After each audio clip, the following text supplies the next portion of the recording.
Have you ever seen someone sitting alone on a bench, wearing a wedding dress with no groom in sight, and wondered, what happened to her? What if I told you a struggling single father, the kind who fixes engines better than he fixes his own, heart, took that bride home not out of pity, but out of something deeper? This is a story about second chances, about a boy who rarely spoke, a woman who had forgotten how to hope, and a house that never stopped waiting for its missing piece. It's quiet, it's tender, and it just might remind you that sometimes the best kind of love doesn't begin with fireworks, but with a porch light that never goes out. So if stories like this speak to your heart, the kind that heal, that linger, go ahead and subscribe to the channel so you never miss a new chapter in our collection of true-to-the-heart tales. Now, settle in, because this story, it begins with a man, a little boy, and a bride who never made it to the altar. A struggling single dad took a bride home from a wedding. She never had, she changed his son's life. The morning sun filtered through the dusty window panes of Walker's Auto Repair, casting a golden hue on rusted tools and half-finished engines.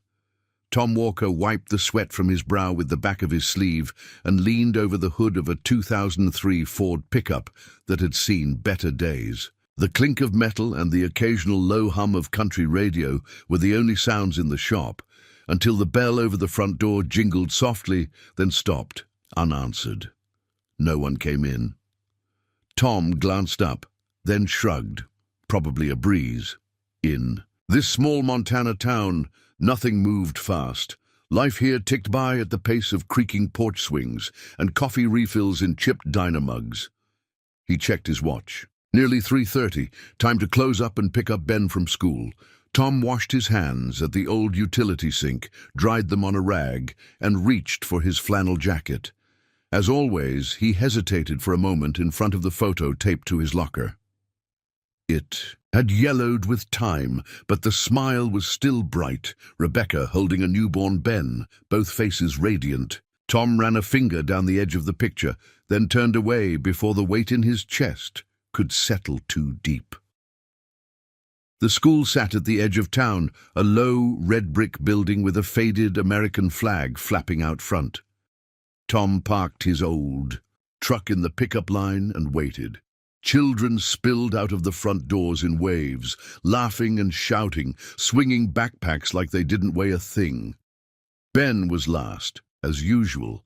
The boy moved slowly, clutching a sketch pad to his chest. His thin frame was wrapped in a jacket one size too big, and his dark brown hair fell over his eyes in a way that made him seem smaller than he was. "Hey, bud," Tom greeted as Ben climbed into the passenger seat. Ben nodded, but said nothing. Tom had long stopped expecting words. His son spoke, just not often, not easily, not since the hospital, not since Rebecca. Still, Tom talked to him like everything was normal, because sometimes pretending helped. "Doris brought by some of her apple pie this morning," he said as he pulled out of the school lot. "I saved the last slice for you." Ben's lips twitched, almost a smile. Almost. Their house sat on the outskirts of town, beyond the last gas station, and down a gravel road where mailboxes leaned like tired old men. It was a plain, two-bedroom home with peeling paint and a front porch swing that groaned when the wind blew. Ben went straight to his room. Tom started dinner. Grilled cheese, tomato soup from a can, and half a mind wondering if that check from Mike's transmission would ever clear. He set the plates down at the table. "Dinner's ready." Ben appeared, sketch pad still in hand. He always kept it close, like a shield. They ate in mostly silence. Ben dipped his sandwich in the soup and stared at the window. "What did you draw today?" Tom asked gently. Ben hesitated, then turned the pad around. A robot stood on a cliff, one hand shielding its eyes, the other holding a small child's hand. Tom blinked. "Wow, that's something else, Ben. He looks like a protector." Ben didn't respond. but his shoulders relaxed slightly. That was enough for Tom. A good day.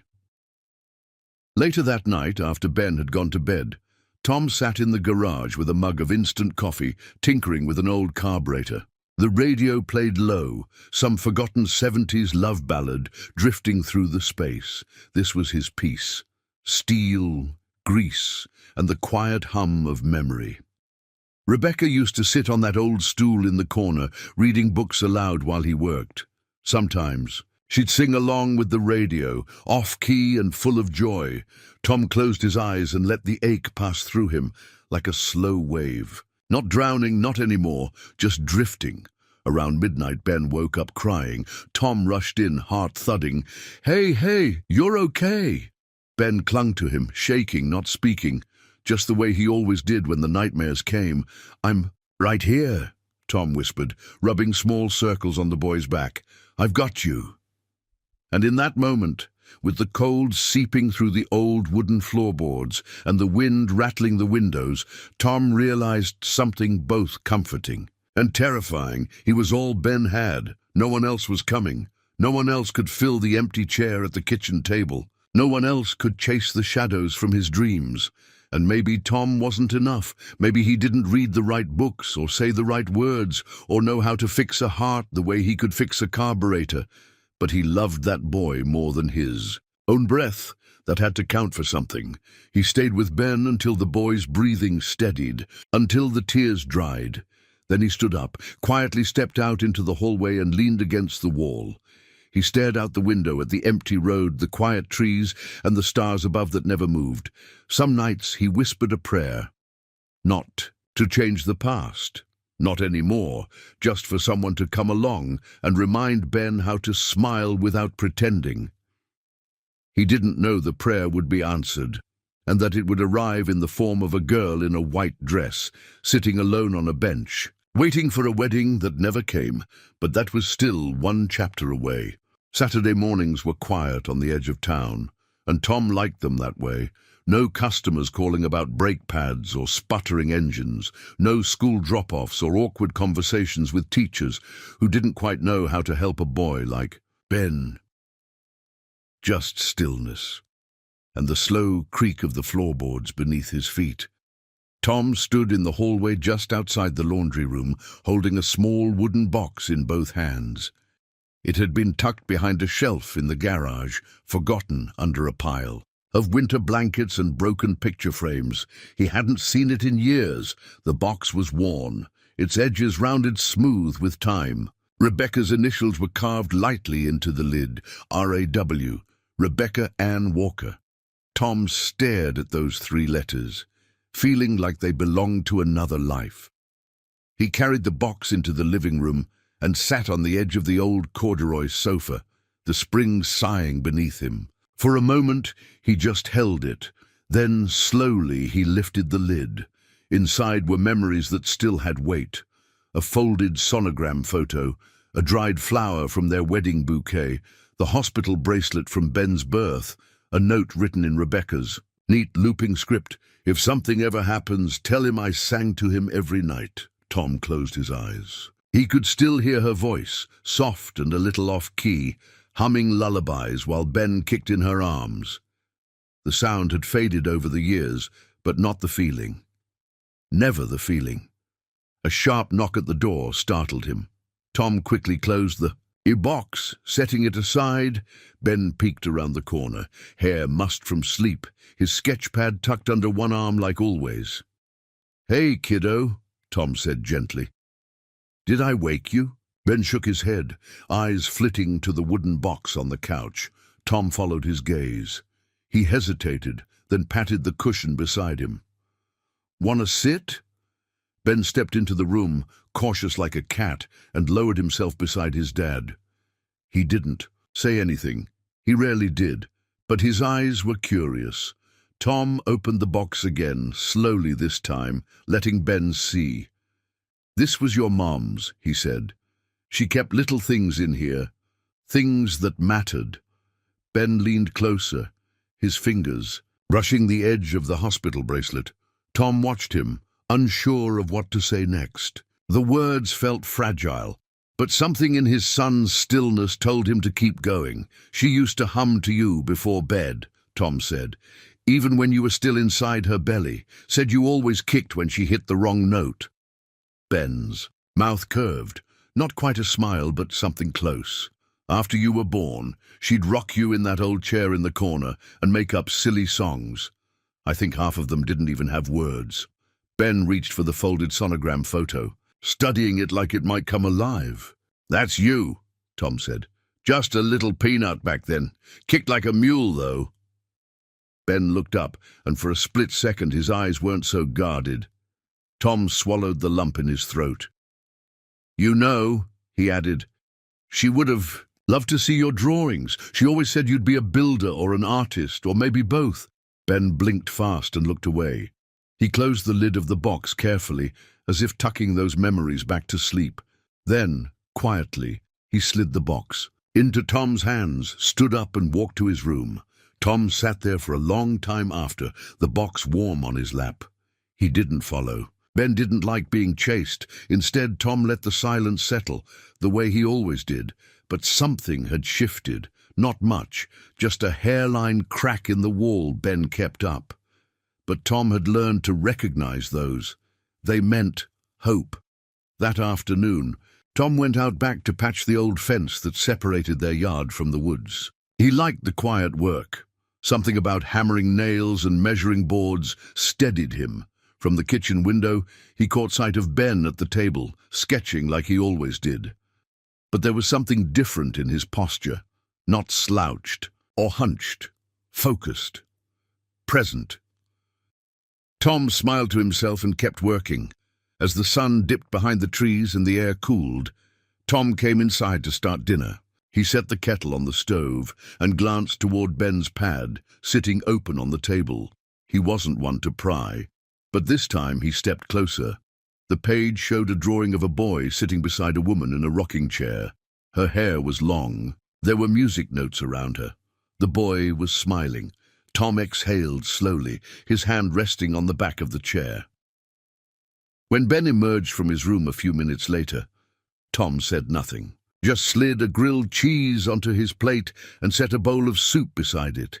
They ate in silence, as always, but something had changed. Ben reached for the ketchup, Rebecca's weird tradition, and poured it in a circle around his soup. Then he looked up. "She sang to me?" he asked. Tom looked at him, truly looked, and nodded. Every night Ben didn't say anything more. He didn't have to. That night, Tom stood at the door to Ben's room and watched his son sleep, his small chest rising and falling in rhythm. In the moonlight, the sketch pad lay beside the bed, open to a new drawing. A mechanic, a boy, and a woman. Sitting under the stars, Tom swallowed the emotion in his throat, stepped back and whispered into the hallway, "Thank you, Beck, wherever you are." And with that, he closed the door and let the quiet settle again. This time, it didn't feel so lonely. The air was crisp that Sunday afternoon, a quiet kind of cold that crept under coat collars and turned breath into wisps of silver. Tom drove with the window cracked just enough to let the scent of pine and wood smoke drift into the cab of the truck. The engine rumbled like an old dog, familiar and steady. Ben sat beside him, hands tucked in his jacket, sketchpad balanced on his knees. He hadn't drawn much that morning, just scribbled aimlessly, as if waiting for something to inspire him.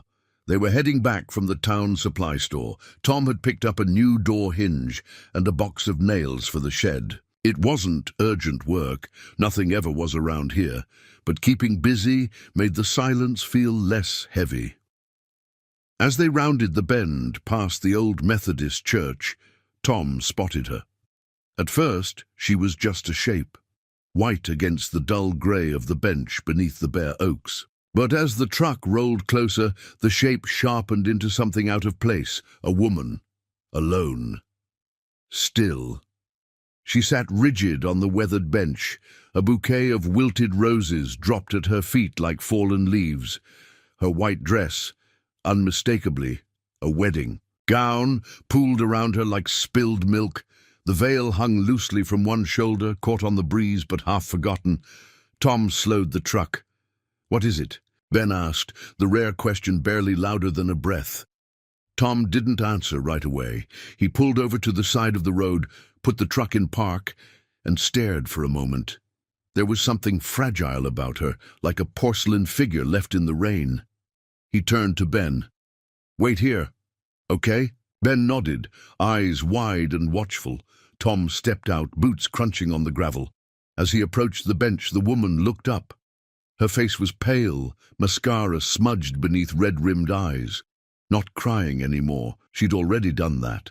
This was the look of someone emptied out. "Ma'am," Tom said gently, "are you all right?" She didn't speak, only blinked once, as if unsure whether he was real. Tom knelt slightly so he wasn't towering over her. "Name's Tom. I don't mean to bother you, well, I don't see many brides out here alone." That earned him the ghost of a smile. Barely there, she glanced down at her dress, then back up. "I guess I'm not a bride anymore," she said, her voice hoarse but soft. "Not really?" Tom nodded slowly. "Want to talk about it?" She shook her head. "Not now." He stood, hands in his coat pockets, trying to gauge what to do next. She didn't look injured, but she looked lost and cold and alone in the kind of way that was dangerous, not for the body but for the heart. "You got somewhere to go?" he asked. Her eyes flicked away, toward the church, then down the road. "I was supposed to be on a plane to Maui by now," she said quietly. "Now I can't even bring myself to call a cab." Tom followed her gaze. There were no cars, no waiting guests, no one searching for her. Just the fading light and a wind that cut sharper by the minute. "Well," he said finally, "I'm not much of a Maui kind of guy, but my house isn't far. Got heat, food, and my son just learned how to make microwave s'mores. That's something, right?" The woman looked at him for a long time, like she was deciding whether to laugh or fall apart. Then she blinked again. "You don't even know my name." Tom smiled softly. "That's true. But I know what it's like to sit alone when you thought someone would be there." She took a deep breath, her shoulders hitching. Then, slowly, she nodded. "Emily," she said. "My name's Emily." Tom offered a hand. "Come on, Emily. Let's get you out of this cold." Back at the truck, Ben sat perfectly still, eyes glued to the approaching figure. Tom opened the passenger door and gestured gently. "Ben, this is Miss Emily. She's going to ride with us for a bit." Ben didn't respond, but he didn't retreat either. That was something. Emily climbed in carefully, her dress bunching awkwardly. Tom handed her his jacket from the back seat, and she wrapped it around her like armor. No one spoke on the short drive home. The hum of the engine filled the silence, and Emily kept her gaze on the passing trees, the kind of stare that wasn't seeing but remembering. At the house, Tom helped Emily up the porch steps. The screen door creaked open, and the scent of wood polish and old books drifted out. "You can sit here," he said, guiding her to the couch. "I'll get you a blanket." Emily nodded, eyes darting to the family photos on the mantel, lingering. On one, of a woman holding a baby, Rebecca and Ben, frozen in a happier time. Ben stood just outside the living room, watching. He didn't say a word, but his sketchpad was clutched tightly in both hands. Tom returned with a blanket and draped it over Emily's shoulders. "I'll make some tea," he said, moving toward the kitchen. "Or coffee, if that's more your style." "Tea's fine," she murmured. Ben moved a step closer. Emily looked at him, her expression softening. "Hi," she said gently. He stared for a moment, then looked down at the floor. But he didn't leave. That was more than Tom expected. In the kitchen, Tom stood at the kettle, listening to the muffled sounds behind him. Emily's voice, low and careful, Ben's footsteps crossing the floor. He wasn't sure what had brought her here, but he knew somehow this wasn't the end of something. It was the beginning. The next morning brought a soft grey sky and a light drizzle that tapped gently against the windows like hesitant fingers. The kind of day that asked for quiet, no plans, no errands, just slow breathing and warm mugs. Tom stood at the stove, stirring scrambled eggs in a cast-iron skillet. The aroma of butter and pepper filled the kitchen, a familiar grounding scent. It wasn't much, but he believed breakfast, a real one, had a way of reminding people the world was still spinning. Behind him, Emily sat at the kitchen table, wrapped in a flannel blanket that dwarfed her like a child playing dress-up. Her wedding dress, now carefully folded and tucked into a grocery bag, rested on the chair beside her. An odd, silent guest. She looked better in the morning light. Not cheerful, not quite rested, but real. No makeup, no veil, no performance. Just a woman trying to steady herself. Tom set a plate in front of her. Eggs, toast, a couple of strawberries he found in the back of the fridge. "I wasn't sure what you'd eat," he said. "This is perfect," Emily replied, her voice still soft but less shaky than the night before. Ben sat across from her, his sketchpad open, though his pencil hadn't moved since he took it out. He studied her quietly between glances at the page. Not suspicious, just curious. Emily gave him a small smile. "Is that your journal?" she asked. Ben looked at Tom, uncertain. "It's okay," Tom said. "You can show her if you want." "Two?" Ben hesitated, then tilted the pad so she could see. On the page was a new drawing, a girl sitting on a bench, her dress rippling like water. Her face was soft, peaceful, alone, but not sad. Emily blinked. "That's me, isn't it?" Ben nodded. Emily's eyes welled up, but she blinked the tears away quickly. "You made me look stronger than I felt." "That's how he sees people," Tom said, setting a mug of tea in front of her. "Draws them the way they ought to be, not just how they are." Emily reached out and tapped her fingers gently on the sketchpad. "He's got his mother's soul. I can tell."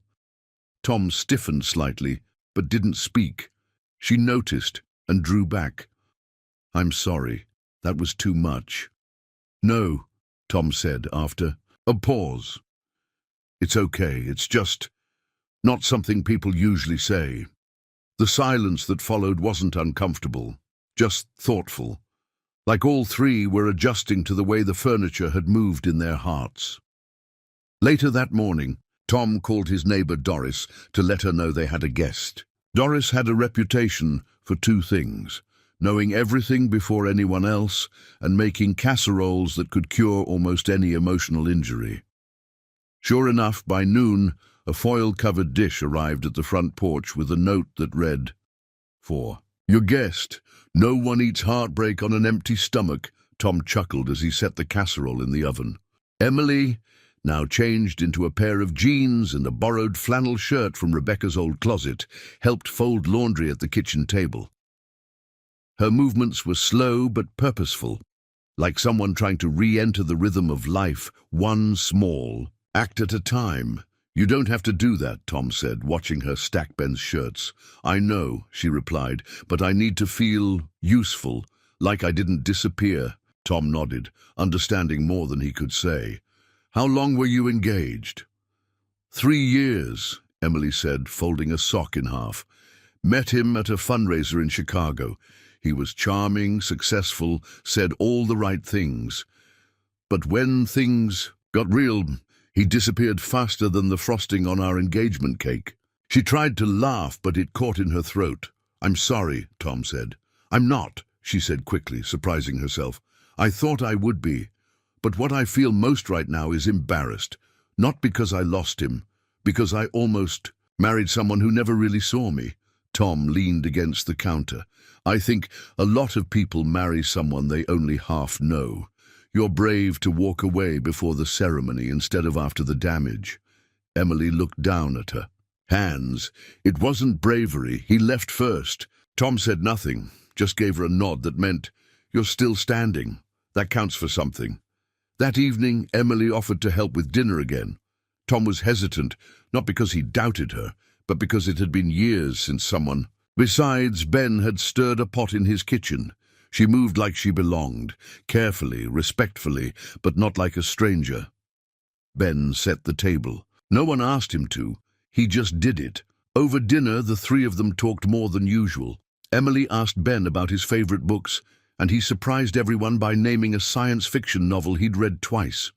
He reads better than most. Adults, Tom said, a trace of pride in his voice. Ben flushed, eyes shining. Emily smiled. Smart and kind. That's a dangerous combination. After dinner, as dishes clinked in the sink and Tom dried the last plate, he glanced toward the living room. Ben had fallen asleep on the couch, sketchpad still resting on his chest, pencil loosely held in one hand. Emily stood in the doorway, watching. "He reminds me of someone," she said. Tom turned to her. "Who?" She opened her mouth, then closed it. Her eyes were far away again. "Maybe I'll tell you another time." Tom didn't press. He was learning that some people don't open all at once. Some people arrive in pieces, and it's not about fixing them. It's about making space for them to rebuild. That night, as Tom lay in bed, he heard something soft from the hallway, humming, a quiet, broken lullaby. He stepped out and saw Emily sitting in the armchair near the window, wrapped in a blanket, watching the stars. "Couldn't sleep?" he asked. She shook her head. Too many thoughts. He didn't ask what they were. Instead, he sat across from her, both of them looking out into the silence. For the first time in a long time, Tom didn't feel like he was carrying all the weight. Alone, and for the first time, Emily wasn't waiting for someone to rescue her. They were just two people sitting in the quiet, and that, somehow, felt like enough. By Wednesday, the air had shifted. Not quite spring, but the kind of late winter thaw that made the porch swing creak a little less like grief and a little more like memory. Tom noticed it when he stepped outside to grab the morning paper. The sky tinged with a hint of blue that had been absent for weeks. Inside, the house was quiet. That warm, layered kind of quiet only possible when something broken had started to breathe again. Emily was in the kitchen, humming under her breath, as she sliced carrots for stew. She'd found the tune on the radio the day before and had been humming it ever since, not quite in key, but confident enough not to care. Tom stood in the doorway, watching. There was something deeply human about the way she moved. Sleeves rolled up, brow furrowed in focus. He hadn't realized how long it had been since someone else moved with intention in that kitchen. "You're up early," he said. Emily glanced back with a half smile. "Thought I'd try cooking something edible for dinner tonight," Tom chuckled. "You don't have to win Ben over with food. You drew him in the second you complimented his robot sketches." "Still," she said, tossing the carrots into a pot. "Every kid deserves a home-cooked meal that doesn't come out of a box." Tom hesitated. "You sure you're okay staying another night?" "I'd like to," she replied, not looking at him this time. "Just until I figure out the next step." He nodded. That sounded fair. That sounded reasonable. But there was a part of him, buried and quiet, that didn't want her to leave at all. That afternoon, Tom took Ben with him to the garage to finish some work on an old Chevy that had been sitting there since before Christmas. The boy stayed close as he always did, scribbling ideas in his sketchpad while Tom worked under the hood. "Miss Emily's cooking tonight," Tom said, glancing at Ben. "Stew, hope you're hungry." Ben looked up and nodded slowly. Then, after a pause, he spoke, his voice soft but clear. "She smiles different than most people." Tom blinked, surprised. "What do you mean?" "She doesn't smile when she's happy," Ben said. "She smiles when she's trying not to cry." Tom swallowed hard, wiping his hands on a rag. His son didn't speak often, but when he did, it was like someone turned on the light in a dark room. "You think she's sad?" Tom asked. Ben nodded again, but not in a bad way. "It's like when you miss someone, but you still want to." "Be kind." Tom crouched beside him. You're a good kid, you know that, Ben shrugged. Mom used to smile like that too, before the hospital. Tom didn't speak for a moment, just reached over and gave Ben's shoulder a quiet squeeze. Dinner was served just after 6. The table had 3 places set, real cloth napkins, the good plates that only came out at Thanksgiving, and a small bouquet of dried wildflowers in a mason jar at the center. Emily's stew filled the house. With a rich, savory warmth, she ladled it into bowls with a touch of ceremony, clearly proud of her work, but too humble to admit it. Ben climbed into his chair and looked at the setting carefully, as though unsure if it was really for him. "It's okay to use the good stuff, right?" Emily asked, catching Tom's glance. Felt like a celebration. "Celebration of what?" Tom asked. She met his eyes. "Of not eating alone." Tom smiled. "Can't argue with that." For the first few minutes, no one said much. Just the clink of spoons and the soft whistle of wind outside the windows. Then, unexpectedly, Ben spoke. "It's really good," he said. Emily blinked. "Thank you." "I mean it," Ben added. "Tastes like something from a storybook." She laughed, startled but genuine. "I'll take that as high praise." Tom watched them, watched how Emily's face softened, how Ben leaned in closer, how the air between them seemed to hold something delicate and new. Later, over second helpings and warm bread, Emily asked Ben what his favorite thing to draw was. "Machines," he said, "but ones that are also people, like protectors, guardians." Emily tilted her head. "Why do they have to be machines?" "Because machines don't get tired, they don't leave." The words fell into the silence like a stone into still water. Tom stiffened. He didn't look at Emily, but he felt her glance. Ben went back to eating like nothing had happened. Like he didn't just say something that cracked the room open. Emily didn't press. She just reached for her glass of water and nodded. Makes sense. Tom wanted to say something, anything to change the subject, but nothing came. So they sat in the truth for a while.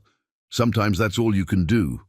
After dinner, Emily washed the dishes while Tom dried. Ben had returned to his sketch pad, curled on the couch, pencil moving steadily. "You okay?" Tom asked quietly. Emily handed him a plate. "Yeah, just surprised." "By what?" "By how much this feels. Like a life." Tom glanced at her. "It is a life." "Not mine," she replied. "Not really, I'm just borrowing space." Tom paused, setting the dish towel down. "Emily, you're not a burden. You're not a stray someone brought home out of pity. You're here because we want you here. Ben wants you here." She looked at him then, really looked, and something behind her eyes shimmered. "I don't know how to be wanted without feeling like I have to earn it," she admitted. Tom's voice dropped to a gentle murmur. "You don't have to earn kindness. Sometimes it just comes without strings." A long pause. "Thank you," she whispered. He nodded, not breaking eye contact. "You're welcome." That night, after Ben had gone to bed, Tom found Emily sitting on the porch swing, a cup of tea cupped between her hands. The wind had died down, and stars blinked overhead like little reminders of something larger. He sat beside her, neither of them speaking right away. Then Emily said, "I was supposed to be in Maui right now, eating overpriced seafood and pretending not to feel alone on my honeymoon." Tom chuckled. "Well, we don't have coconut shrimp, but the casserole game in this town is strong." She laughed full this time.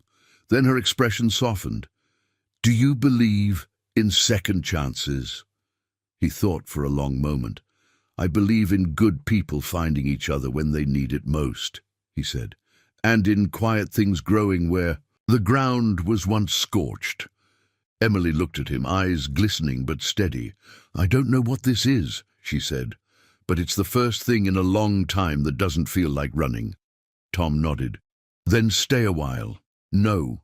Promises, no pressure, just stay." And under the stars on that quiet porch, she whispered the first promise she could keep. "Okay." It started with a small, almost invisible gesture. A corner of a drawing slipped quietly onto the kitchen table one morning, not handed to her, not announced, just left there. Emily found it as she came downstairs, still tying the knot of her borrowed bathrobe, the smell of fresh coffee leading her like a trail of breadcrumbs to the kitchen. Ben's sketchbook was usually his sanctuary, closed tight and guarded like a treasure chest. But this page was different. It was meant to be seen. She sat down, brushing her fingers lightly across the paper. The drawing showed 3 figures standing under a large oak tree. A boy, a man, and a woman. The boy held a paper airplane. The man had a wrench in one hand, the other resting gently on the boy's shoulder. And the woman, she held nothing, just stood slightly apart from them, her hands open and empty, but her eyes looking toward the boy, warm and steady. Emily's throat tightened. She stared at the image for a long moment, then turned toward the hallway. Ben stood there, barefoot and still, watching her with quiet, cautious eyes. She smiled, holding up the drawing. "Is this us?" Ben didn't answer right away, but the hint of a smile tugged at the corner of his mouth. Then he gave a single, small nod. Emily rose from the table, walked over, and crouched gently to his height. "Thank you for letting me in." He shrugged a little, eyes darting to the floor. "I mean it," she said. "You don't let people close. I see that. But this means more than I can say." Ben looked up, his voice barely a whisper. "You don't feel like a stranger." Emily blinked quickly, her heart catching in her chest. "You don't either."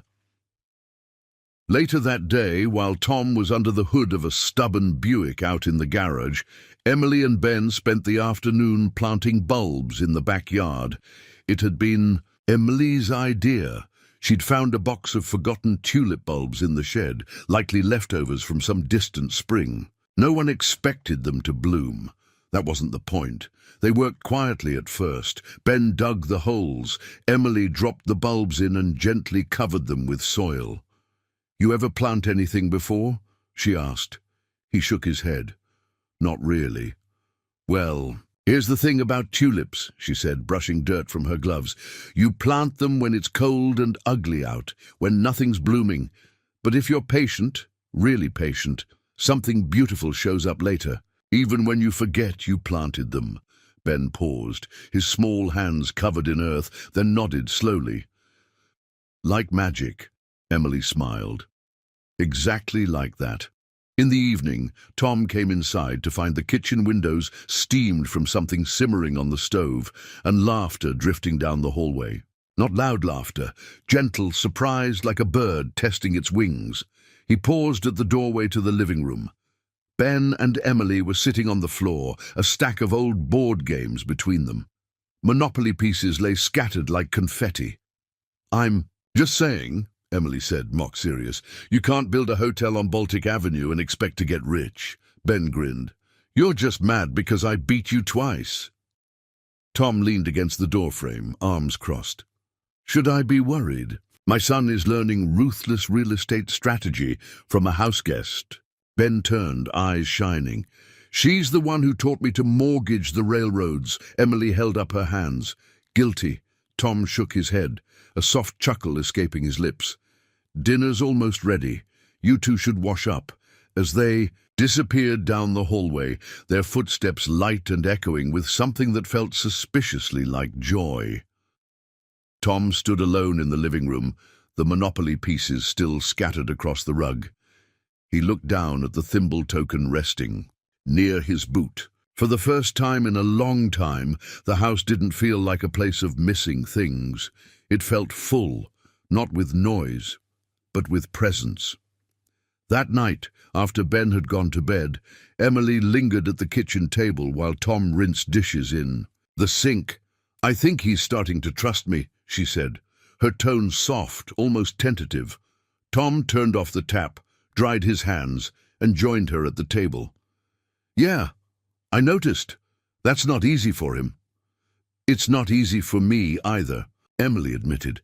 But with Ben, it doesn't feel forced. It feels like he sees things most adults overlook. Tom nodded slowly. He does. Sometimes I wonder if he sees too much. There was a pause. Then Emily said something she hadn't said aloud since the day her world cracked open. I lost a baby 2 years ago. Tom looked up, heart stilling. He didn't speak. He knew better than to fill silence that wasn't his to break. It was early, she continued. Not many people knew. We hadn't even told our families yet. And when I miscarried, it felt like I lost the part of me that knew how to hope. Her voice trembled, but she pressed on. After that, everything got quieter. My fiancé stopped talking about kids. We stopped talking about anything. I kept pretending I was okay because I thought that's what strong women do. Smile. Push. Forward. Get to the altar. Tom reached across the table, not to hold her hand. He didn't want to overstep, but to set his fingers near hers, close enough for her to feel. You don't have to pretend here, he said. Emily looked at him, eyes shimmering. Ben gave me something I thought I'd never feel again. Tom's voice was barely above a whisper. What's that? She smiled. Not the kind that covered pain, but the kind that cracked it open and let the light in. Purpose. Later, Tom stood at Ben's bedroom door, watching the boys sleep. His sketchpad lay open on the nightstand, a new drawing already taking shape. A woman planting something under a cloudy sky, her hands covered in soil, her face lifted toward the light. Downstairs, Emily sat in the armchair by the window, staring. Into the dark, a cup of tea nestled between her palms. Outside, the tulip bulbs rested beneath the soil, waiting, like all beautiful things that bloom only after the world has forgotten they're there. The snow returned on a Tuesday. It wasn't the kind of snow that buried streets or knocked down power lines, just a quiet dusting, like the world had exhaled gently and left a thin layer of forgiveness over everything. The rooftops wore white, the fields shimmered, and the porch swing held a fragile crown of frost. Emily watched it from the living room window, a cup of coffee warm in her hands. She didn't move, didn't speak, just stood there, still as glass, taking it in. Behind her, Ben sat on the floor, cross-legged, flipping through a worn book of constellations that had belonged to his mother. Every few minutes he'd glance up at Emily, as if checking to make sure she hadn't disappeared. She never noticed. But Tom did. That afternoon, Emily found herself in the small guest room again, the one with faded yellow walls and a quilt that smelled faintly of cedar. She'd been sleeping there for nearly a week now, and while she hadn't brought more than a bag of clothes and a phone charger, the space had started to feel held. She opened the closet to hang up the sweater Doris had loaned her, and that's when she saw it, tucked in the corner beneath a box of Christmas ornaments, a toy, small, soft, clearly handmade, a stuffed rabbit with a fraying ear and a stitched smile. It looked loved. She picked it up gently, cradling it in both hands, a whisper of something caught in her chest. Memory, ache, a sensation too big to name and too old to forget.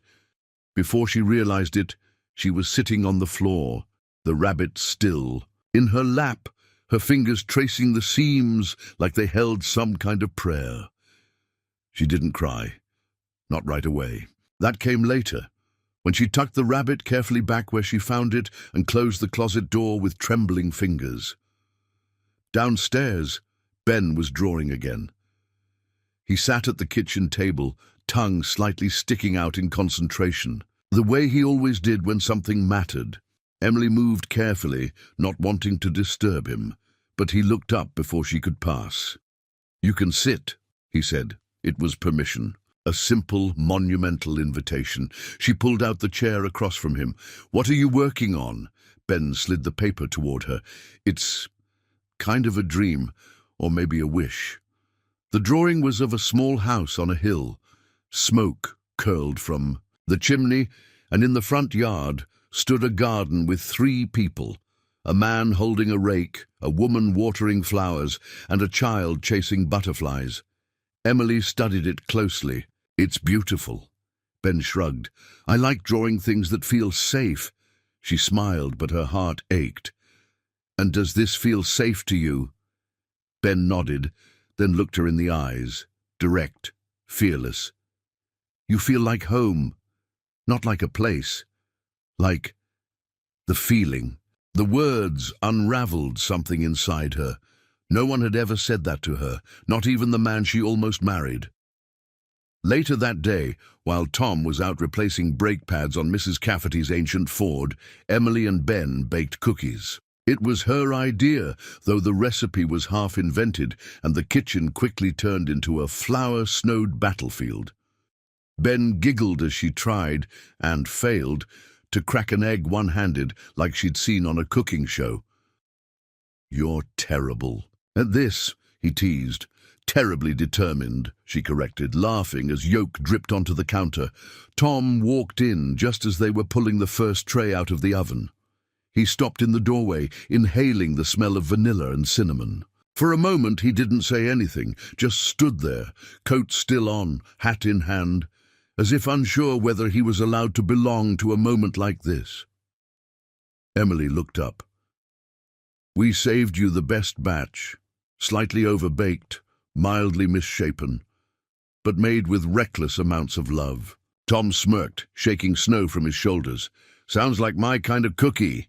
Ben handed him one, still warm. Tom bit into it and gave a theatrical sigh. "Dangerously edible." They all laughed, and it felt easy, uncomplicated, like a memory, being made in real time. That night, after Ben went to bed, after the kitchen was clean and the leftover cookies were wrapped in foil, Emily sat by the fire, nursing a cup of chamomile tea. Tom joined her, carrying 2 logs to toss into the stove. For a while neither spoke. The flames crackled gently, casting golden shadows that danced along the hardwood floor. Then Emily said, "I lost a little girl."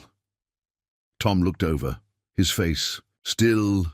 "She was barely formed," Emily continued, staring into the fire. 8 weeks, not even a heartbeat strong enough to hold on to. But she was mine, and when I lost her, it felt like I lost the version of me who might have been a mother. She didn't cry this time. The tears had already come and gone. What remained was quieter, something settled and raw. "I named her in my mind," she added. "Sophie, never told anyone that." Tom swallowed, throat tight. "You would have been a good mother," he said. Emily smiled, tears clinging to her lashes. "How would you know?" "Because I watch you with my son," he replied. "And I see him reach for you in ways he hasn't reached for anyone since Rebecca." Emily turned toward him. "That doesn't scare you?" "It humbles me," Tom said, "that he's letting someone in again, that he chose you." Her eyes shimmered again. "I didn't come here looking for this. I didn't think you did." "I still don't know what this is." He didn't answer right away, just looked at her, steady and kind. "You don't have to name it yet." She exhaled, long, slow, letting go of something she hadn't realized she was still holding. Tom leaned forward and added another log to the fire. The warmth pulsed outward, filling the room, touching the corners that had long been cold. Emily curled her knees beneath her and closed her eyes for a moment, not to sleep, just to feel. Upstairs, Ben sat at his desk, pencil in hand, drawing by, the soft light of his bedside lamp. He sketched a garden again, but this time the woman in the drawing held a small child in her arms, just a suggestion of form, a promise not yet realized. He titled the page in the corner, "If She'd Stayed." Then, after a pause, he scratched it out and wrote instead, "If she stays." The snow had melted by morning, leaving the yard soggy and glittering with sun-touched dew. A warm breeze rustled the dry branches of the elm tree in the backyard, as if spring were beginning to loosen winter's stubborn fingers. Tom was in the garage, fixing a stubborn generator.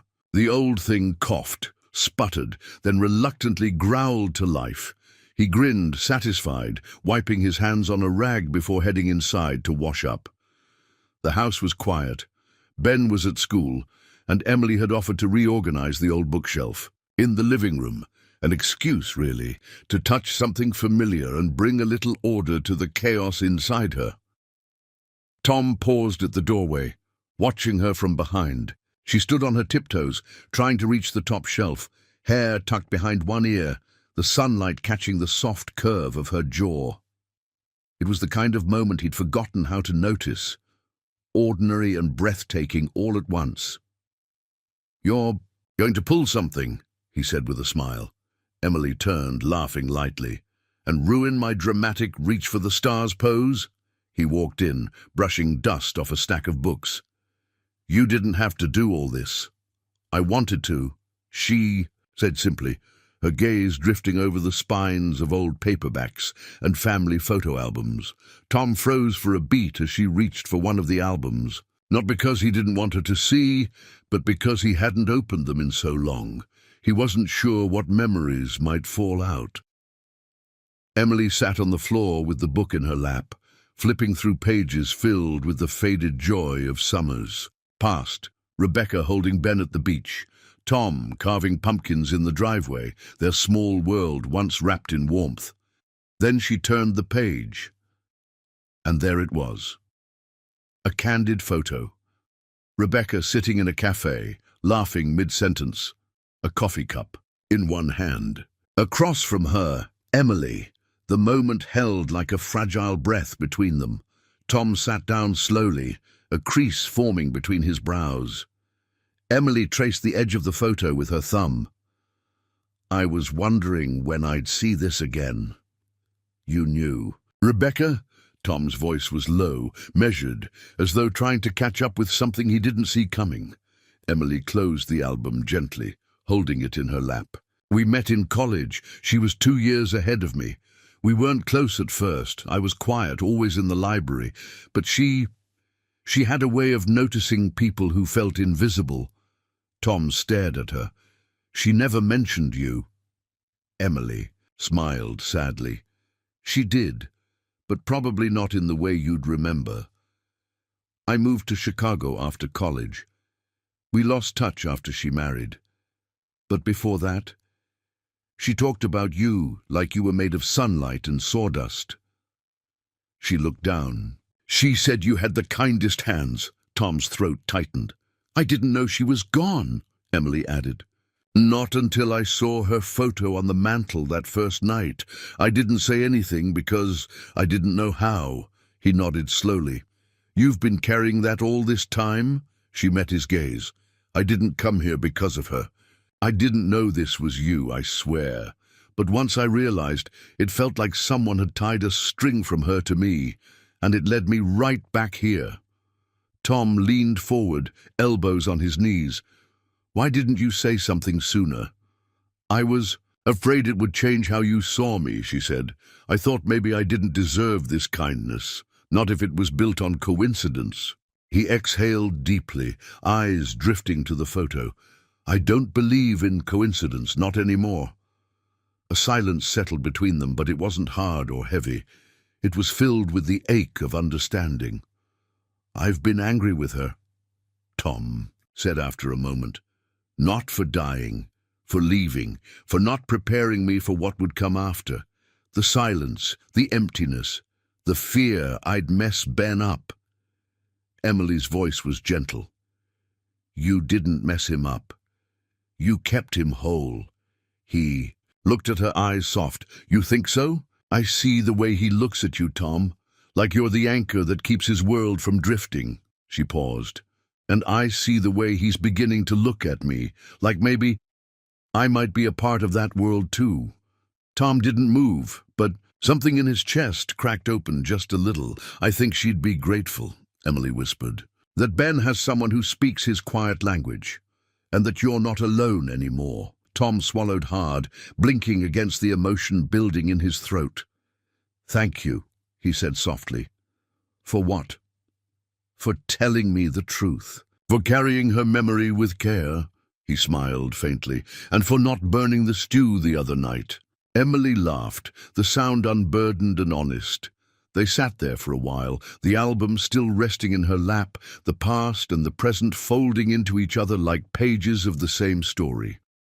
That evening, after Ben came home from school, Tom told him about Emily's connection to Rebecca. They sat at the table together, no distractions, no rush, and he kept it simple, honest, like all important things should be. Ben was quiet for a long time. Then he asked, "Did Mommy like her?" Tom looked at Emily, then back at Ben. "She did, very much." Ben looked at Emily, expression unreadable. Then, slowly, he stood and walked to his room. Emily's heart sank, but a moment later he returned. With his sketch pad, he opened it to the drawing of the garden, the one he'd shown her before, and handed it to her. "I want to add a swing to the tree," he said, "but I don't know how to draw it right." Emily took the pad gently. Eyes misting. "I can help you with that." He nodded, then leaned his head lightly against her shoulder. Tom watched them, something settling deep inside him. A quiet truth that didn't need to be named. They weren't fixing anything. They were becoming something new. That night, after the dishes were done and the fire burned low, Emily stood at the window in the guest room, holding the photograph of her and Rebecca. She pressed her fingers to it, as if tracing the outline of a blessing she never expected to receive. "Thank you," she whispered into the night. "I didn't know where to go, but I think you did." And somewhere in the stillness, in the hush of a house slowly healing, it felt like someone was listening. The sky was pale with early morning light when Tom entered the kitchen, the wooden floor cool beneath his bare feet. The kettle hadn't been boiled yet, the house was still wrapped in sleep. But something felt off. Then he saw it. A folded piece of paper on the kitchen table, resting beside Emily's favorite mug, the one she'd chosen from the back of the cabinet because it was chipped and, in her words, still worth holding on to. Tom knew. Before he touched it, before he read a word, he knew. The quiet had changed. He pulled out the chair and sat down, the note trembling slightly in his hands. Her handwriting was small, careful, honest. "Tom, I don't have the right words, but I owe you some kind of goodbye. You've given me more grace than I deserved, a warm place when I was cold, a second chance at breathing when I didn't think I could take another step. Ben, he's changed me in ways I didn't think possible. He reminded me what it feels like to matter, to be seen, to be needed, not for what I can do, but simply for being present. But I need to go, not because I don't care, but because I do. This house, this life, it's sacred. And I came into it, carrying pieces of a past I haven't finished putting down. I need to find out who I am outside of what broke me. I need to be whole before I can ask to stay. If there's a place for me when I come back, I hope you'll leave the porch light on. Tell Ben he's a masterpiece. Tell him I'll carry his drawings with me wherever I go. Love, Emily." Tom read it 3 times, then folded it carefully and set it back down beside the mug. The house, once silent, now felt louder with absence. He didn't cry, but he sat at that table until the sun fully rose, and the hum of the world outside reminded him life would move forward, whether he was ready or not. Ben noticed right away. He came downstairs rubbing his eyes, wearing the sweatshirt Emily had fixed for him after it tore near the sleeve. He looked at the empty chair, then the mug, then at Tom. "Is she gone?" he asked, voice small. Tom nodded. "She left a letter." Ben didn't ask to read it. He just pulled out the chair where Emily usually sat and climbed into it like he was filling a space that wasn't ready to be empty. Tom slid him a bowl of cereal and poured milk over it without speaking. They ate in silence, the kind that pressed against the walls, wanting to be filled but not ready to be broken. That afternoon, Tom cleaned the guest room. Not out of anger, not out of grief, just out of habit. He folded the blanket she'd used, placed her forgotten hairbrush on the dresser, and paused when he noticed something tucked behind the nightstand. A drawing, one of Ben's. It showed a woman standing at a crossroads. One path led into a forest. The other, back toward a small house with smoke curling from the chimney. Above her head, a single line of text. Sometimes you have to leave to remember what home feels like. Tom traced the edge of the page, then leaned against the doorframe and exhaled. She hadn't meant to hurt them. He knew that, but knowing didn't soften the sharpness of missing someone who had become part of your everyday without you even realizing it. The days that followed fell into a rhythm, quiet, functional. Meals were made. Ben went to school. Tom fixed a water heater and rotated tires and pretended he didn't look at the mailbox any differently. But it was Ben who changed the most. He didn't talk about Emily, not directly, but he started drawing differently. Less machinery, more people. One day, he showed Tom a sketch of a boy standing at the edge of a garden. The tulips they'd planted peeked out from the soil, half real, half imagined. "Do you think they'll bloom?" Ben asked. Tom looked at the paper, then at his son. "Yeah, I think they will." Ben nodded and tucked the drawing away without saying anything else. A week later, Tom stood at the hardware store counter buying a new lock for the back shed. The cashier, an older man named Harry, leaned over and said, "Hey, you all right, Tom? Haven't seen you with that lady lately." Tom offered a thin smile. "She's away for a while." Harry nodded slowly. "Well, she seemed like someone who made the place feel warmer. Hope she finds her way back." Tom did too. That night, as rain tapped gently against the windows, Ben crawled into bed early. Tom lingered in the doorway, unsure if he should say something. "Dad?" Ben asked, his voice muffled under the quilt. "Yeah, buddy. She'll come back, I think." Tom crossed the room, sat on the edge of the bed. "What makes you say that?" Ben shrugged. "Because I miss her. And she said people don't leave things they miss forever." Tom smiled, brushing his son's hair back. "You're a wise kid." Ben yawned. "She smiled different the last night she was here." Tom blinked. "How so?" "It wasn't the sad kind," Ben murmured. "It was like she remembered something." Tom sat with him until his breathing slowed, his chest rising and falling like a tide finding its rhythm.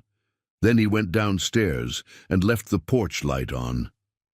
Some nights he sat out there alone, listening to the wind, a mug of tea cooling in his hands. Sometimes he brought a blanket, sometimes just the silence. He didn't wait like a man counting days. He waited like a man who knew healing didn't follow a clock. And in his chest, something had settled, not bitterness, not even hope, just space. Space for her if she came back. Space for something beautiful if she didn't. In her absence, Emily's presence lingered in small ways. The way Ben asked for extra cinnamon in his oatmeal, the way the porch swing creaked in the early morning sun, the way the tulip bulbs slept quietly beneath the dirt, waiting. Tom tended to the garden every few days, gently, without expectation. He didn't press the soil or dig to check. He just watered, trusted, waited, like the rest of him. The first bloom came quietly. It wasn't grand, just the soft green tip of a tulip leaf pushing through the thawed earth beneath the kitchen window. But to Tom, it was a revelation, a silent signal, a whisper of return.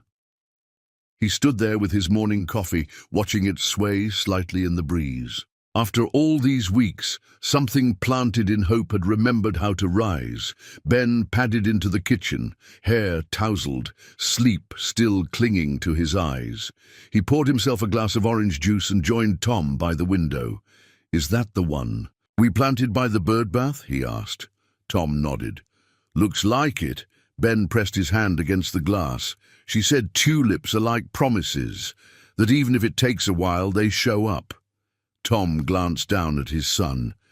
"Do you think she'll show up too?" Ben didn't answer right away, then softly, "I think she's growing too, like the flowers, just not where we can see yet." Tom reached over and gently ruffled his son's hair. "I think you're right." The days unfolded gently after. That, marked by routine and small signs of spring. Ben was talking more. Not a lot, not all at once, but enough that his teacher at school had pulled Tom aside to say, "Whatever's happening at home, keep doing it. He's starting to shine." Tom smiled at the compliment, but deep down, he knew it wasn't something he was doing. It was the afterglow of someone who had left a handprint on their lives. Emily's departure hadn't closed a door.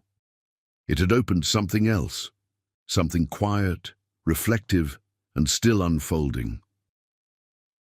One afternoon, while cleaning out the shed, Tom found the cardboard box where Emily had tucked away the wedding dress. It was sealed shut, labeled only with her name in small, neat handwriting. He stood with his hand resting on it for a long while, unsure what to do. Part of him wanted to bury it somewhere, to forget the sight of her sitting in that dress on the roadside bench.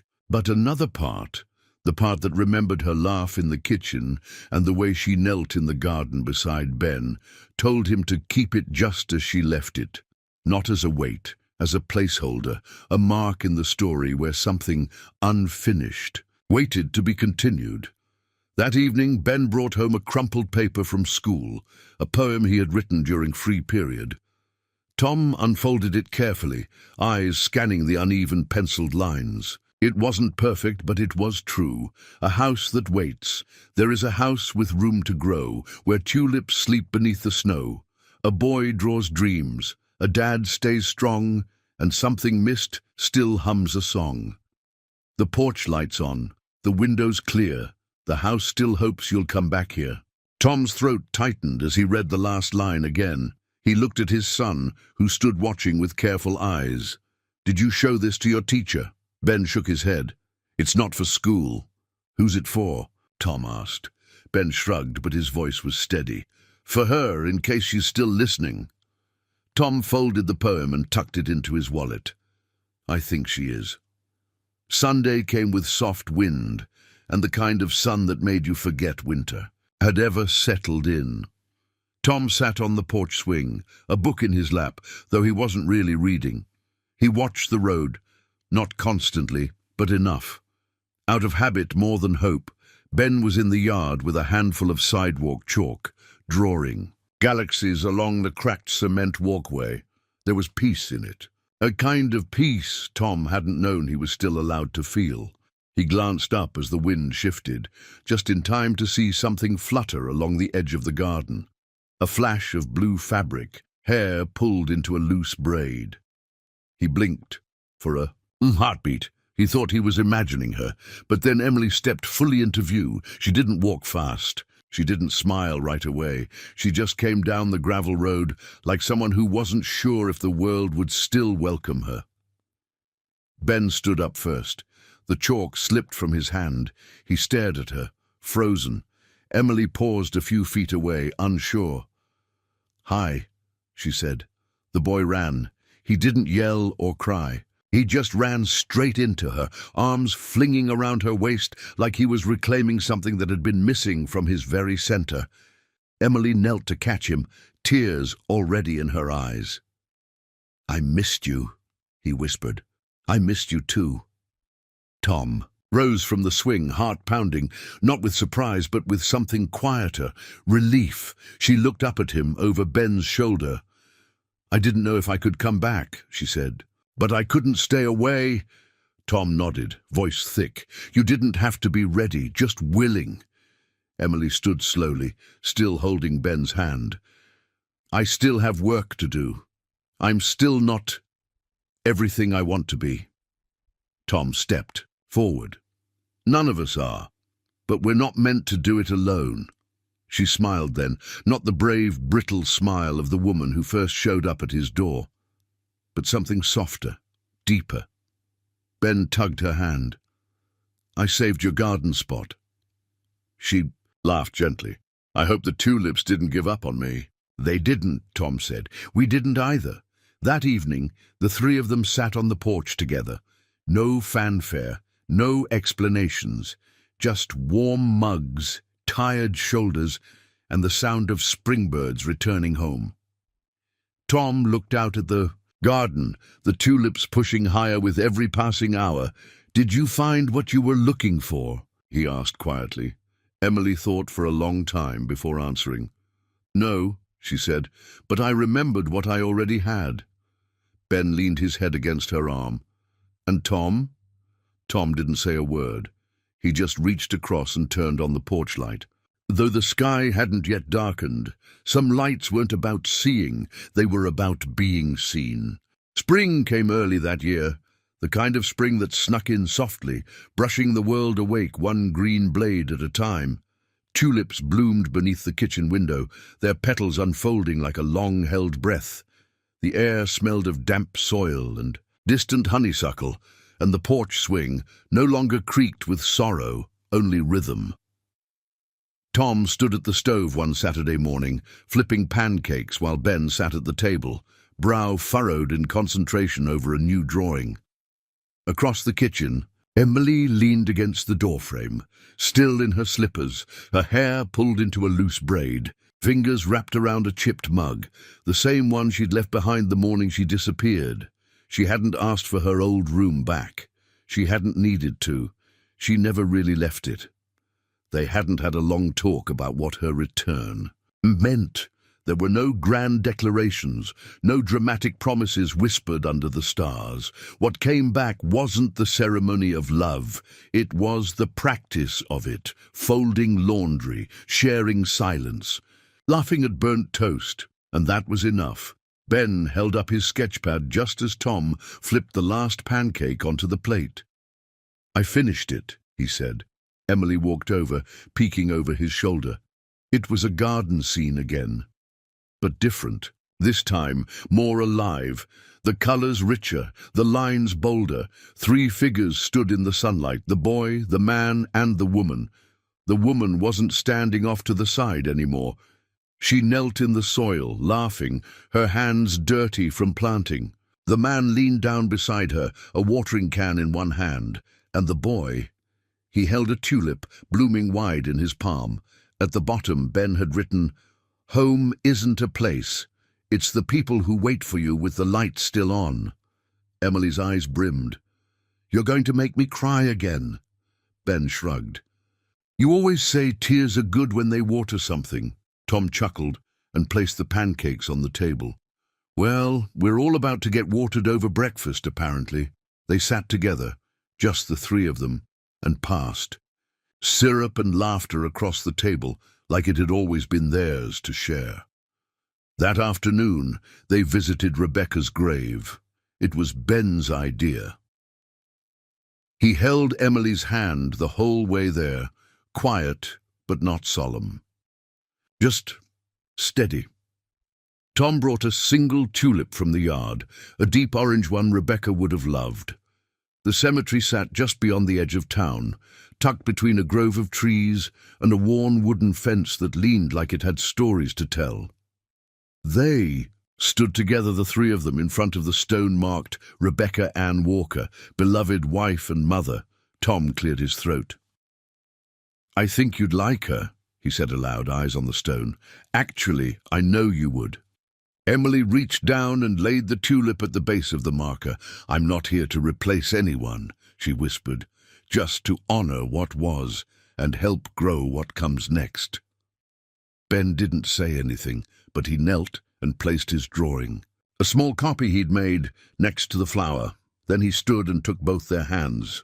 That evening, Emily cooked dinner, tomato soup and grilled cheese, Ben's favorite. The kitchen smelled like memory, but it wasn't heavy. It was warm, familiar. Tom stood at the counter slicing apples when he looked over and said, almost casually, "You know you can stay, right?"